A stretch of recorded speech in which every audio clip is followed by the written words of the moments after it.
Jack here, and I've got the CIVIVI Elementum 2 in possibly the coolest color I've ever seen. This is the steel color with the natural G10 panels. Take a look at that. Very, very nice, sleek, and stylish knife. And rumor is you can actually take these natural G10 panels off and dye them any color you want. So keep that in mind. This is the CIVIVI Elementum 2. It is the update to the CIVIVI Elementum.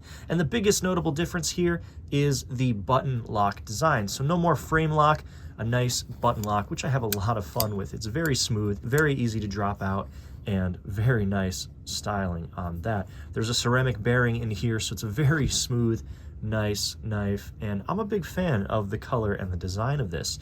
Because we have that button lock and we lost the liner lock, the width of the knife is a little bit larger than the original CIVIVI Elementum, which doesn't bother me in any way. I feel like it's just big enough to get a good grip on and hold very nicely. The pocket clip is a little bit recessed, which I think is a nice touch to keep the width here a little bit down. Out of the box, it is pretty sharp.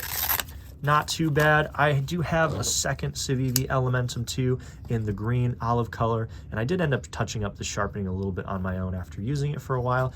The Nitro V steel on this blade really does take an edge very nicely, although I do feel like it could be a little bit sharper out of the box. All things considered, I really do enjoy this knife, and if you like the natural color of the blade steel here, and you like the natural G10 panels, I think this is a great choice. You can always dye the G10 panels a different color if you wanted to, which I've seen a few people do, and the results are pretty striking.